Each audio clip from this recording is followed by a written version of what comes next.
Sejam bem-vindos à Revista Fórum, eu sou Carlito Neto, historiador e cientista político, e hoje eu estou aqui para analisar com vocês como é que parte da mídia tradicional brasileira lucra com as idas do Pablo Marçal ao que ele chama de debate, mas que a gente vai chamar sempre de baixaria.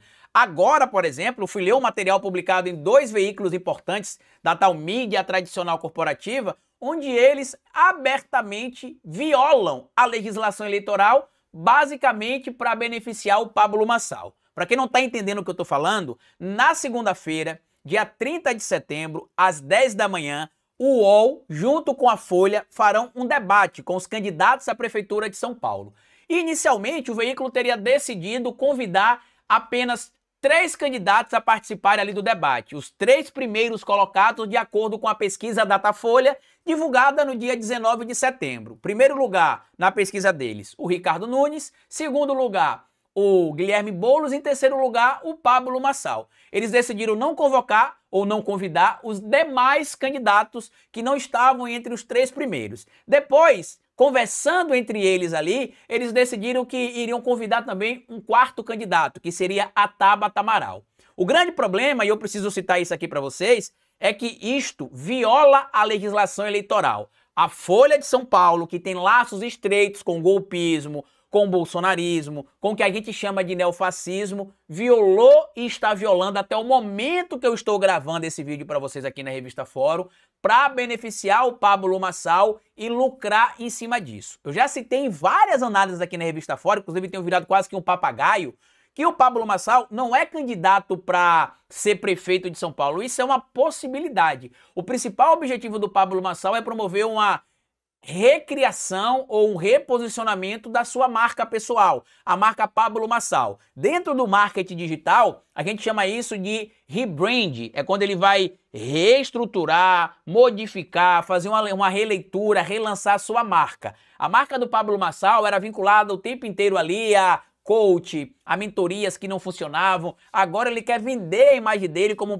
um empresário de sucesso, com um patrimônio de mais de 220 milhões de reais declarados publicamente, sócio de vários empreendimentos no Brasil e fora do Brasil, e não é uma onda só que vem do Pablo Marçal. Por isso que eu estou dizendo que não é o objetivo principal dele ser prefeito de São Paulo. Isso é um bônus. Se acontecer, maravilha, mas se não acontecer, ele já está contando que isto não aconteça também. Só para vocês observarem, existem outros players, como o pessoal do marketing digital costuma falar, do mercado digital, que estão nesse processo também de rebrand, né? 2 muito famosos, que eu não vou citar aqui o nome para vocês, eram conhecidos, um por vender ali encapsulado, que são produtos que em tese não teriam eficácia comprovadas, que ele está deixando agora de ser o cara do mercado do encapsulado para ser um empresário de sucesso, e um outro que vendia curso, ensinando como vender curso e ensinando como criar e-books com informações falsas ou criadas em chat GPT para ganhar dinheiro. Esses caras todos estão reconstruindo a sua imagem, né, a sua marca, fazendo o rebrand, para sair da ideia ali de vendedor de curso que vende curso, ou ensinando a fazer curso para vender curso, e virando, entre aspas, empresários de sucesso. Só que tem uma coisa que esses caras entendem muito, que é a audiência. Muitos deles entendem as estratégias de tráfego pago, de marketing digital, de marketing de audiência, de gatilhos mentais, da chamada PNL, que muita gente acha que é pseudociência, né, chamada programação neurolinguística, mas que para algumas pessoas em tese funciona de verdade, né? E o que acontece? A Folha decidiu convidar Nunes, Boulos e Marçal para o debate, certo? E depois decidiu convidar a Tabata Amaral. Por que não convidou o Datena? Porque o Datena não leva a audiência que eles querem. A Tabata Amaral não leva a audiência que eles querem. Eu estava até conversando, inclusive na minha participação hoje na Revista Fórum, no Fórum 11h30, com o Rovai, o Azen e a Adri, que esse papinho do UOL, por exemplo, de ficar questionando a participação do Pablo Marçal em debates, que é uma vergonha, que o Marçal não deveria participar mais de debates, que deveriam excluir o Marçal dos debates, é só uma grande balela. É só uma grande balela. Toda vez que o Marçal vai em um canal ligado a esses grupos e leva muitos espectadores ao vivo, mesmo que sejam bots, não importa, isso é número que eles podem tornar em receita. A mesma coisa quando eles retratam notícias do Pablo Marçal ou noticiam algo do Pablo Marçal em seus portais na home, né, na parte principal dos veículos da mídia. Isso também gera acesso. Quanto mais acesso você tem, mais possibilidade você vai ter também de tornar esse acesso em receita. Quanto mais acesso do site tiver, né, mais page views do site tiver, mais cara fica a inserção da publicidade no site, e quanto mais acesso o canal tiver no YouTube, mais possibilidades do canal ser indicado pelo YouTube para novos seguidores, e como a gente sabe, com novos seguidores, a audiência aumenta, com a audiência aumentando, aumenta o AdSense, com o AdSense aumentando, o veículo ganha mais dinheiro. Só que tem um problema que é sério, que é o seguinte: a legislação eleitoral, que é a Lei 9504 de 97, traz o seguinte no seu artigo 46, tá? Independentemente da veiculação de propaganda eleitoral gratuita no horário definido nesta lei, é facultado a transmissão por emissoras de rádio ou televisão de debates. Também falar de novas mídias em algumas atualizações do STF, do TSE, tá? Só para que fique claro para vocês aqui, porque algumas previsões não existiam quando a legislação foi criada lá em 97, tá? Mas existe ali algumas alterações de 2015, 2017, 2018 e de 2022 também, que inclui esses veículos da mídia online, como a gente chama hoje, né? Que é canal do YouTube, alguns portais importantes, certo? Então, quando ele diz aqui que é facultada a transmissão dos debates, é que acontece o quê? Os veículos não são obrigados a fazer os debates. Eles fazem se quiserem. Porém, caso eles façam um debate, o que é que a legislação eleitoral fala? A legislação fala o seguinte: é facultada a transmissão por emissora de rádio ou televisão de debates sobre as eleições majoritárias para o cargo de prefeito, por exemplo, ou proporcional para o cargo de vereadores. E aí tem regras, tá? Para o cargo de vereador e para o cargo de prefeito, como é que vai ser feito o convite para os participantes.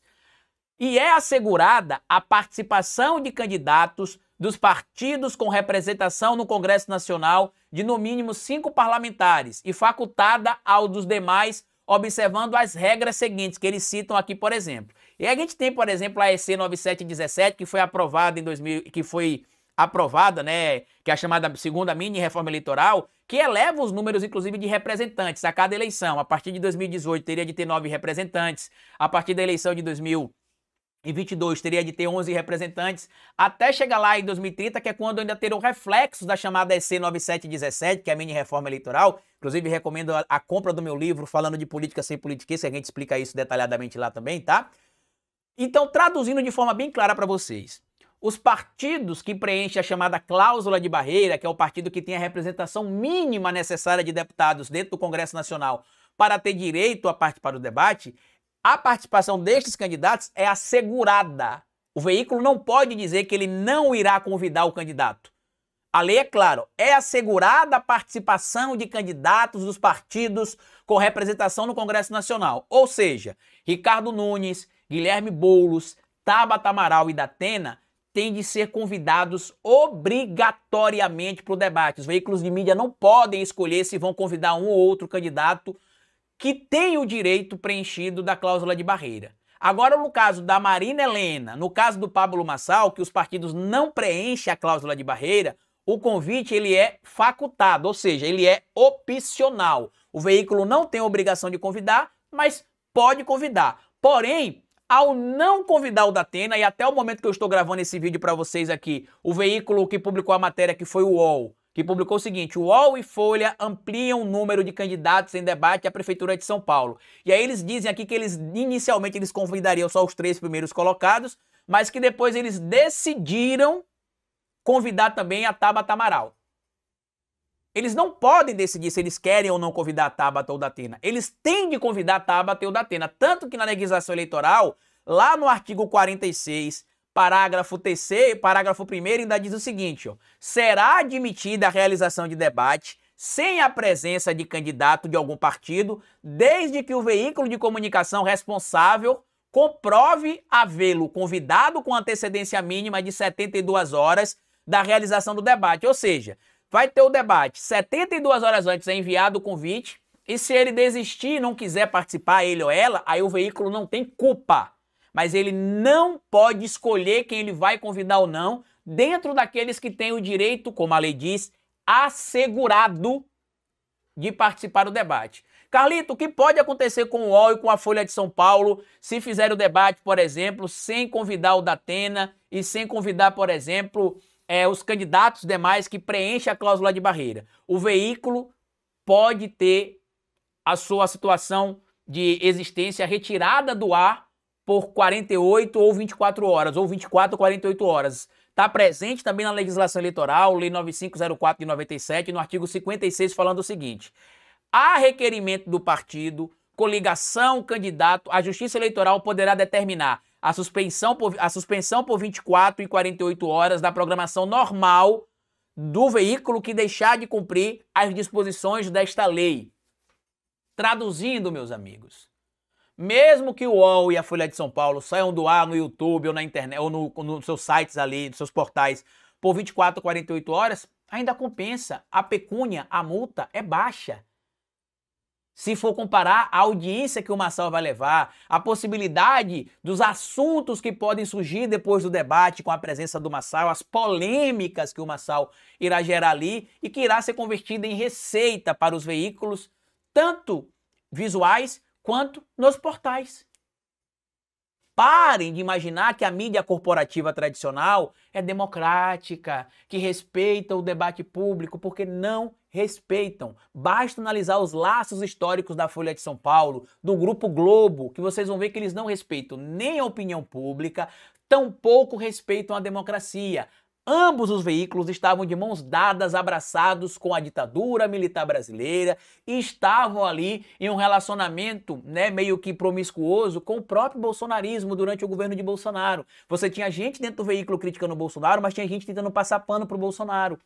Em específico na Folha de São Paulo, que tinha vários jornalistas sendo atacados com frequência pelo Bolsonaro, mas os donos do veículo não tinham problema nenhum em flertar com o fascismo do Bolsonaro.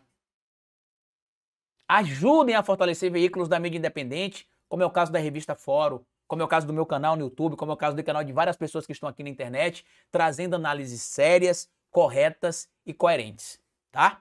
Quando a gente vem aqui fazer essas denúncias sobre os veículos e o Pablo Marçal, a gente não está dando palco para o Pablo Marçal quando a gente faz o que a gente está fazendo aqui na revista Fórum.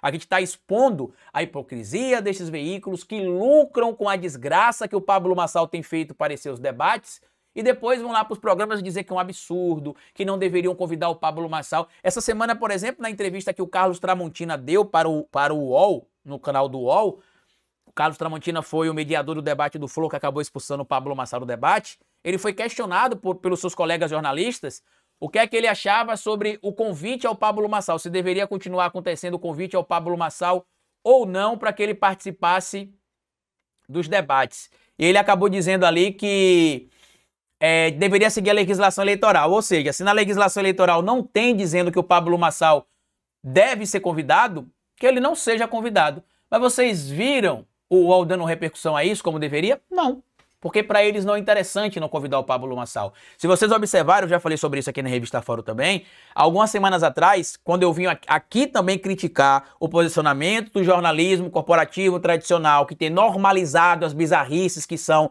as coisas que o Pablo Marçal faz, eu disse para vocês o quê? Que o UOL não deveria convidar ele mais para sabatina, porque o UOL estava criticando tanto o Pablo Marçal. O que foi que o UOL fez? Para não deixar de convidar o Marçal para sabatinas e não ser criticado como estava sendo, o UOL decidiu convidar todos os outros candidatos dos partidos que não preenchem a cláusula de barreira para mostrar que eles seriam democráticos. Convidou o candidato do PSTU, do PCO, do DC, que é a Democracia Cristã, do próprio UP, só para mostrar que eles respeitam a democracia. Eles não respeitam a democracia coisíssima nenhuma, meu povo. Eles só querem monetizar em cima da desgraça que tem se tornado, lamentavelmente, o cenário eleitoral da cidade de São Paulo. Mas eu queria a sua opinião. O que é que você acha desses veículos da mídia tradicional e o que é que você imagina aí sobre como será a participação do Pablo Marçal nos próximos debates? Já foi confirmado no debate da Record também, agora confirmado no debate do UOL, e muita gente aí está aguardando suspense para saber se ele será ou não convidado para o debate da Globo, mas acredito que ele será. A Globo não excluirá o Pablo Marçal do debate. Não tem excluído das sabatinas dos outros veículos ligados ao Grupo Globo. Vai tirar do debate principal para poder trazer mais audiência e mais visibilidade, além daquilo que a imprensa, que a emissora já tem? Claro que não, né? Compartilhe o vídeo, se inscreva no canal e deixa like, me siga nas plataformas digitais, siga a revista Fórum também e até a nossa próxima análise aqui. Tchau!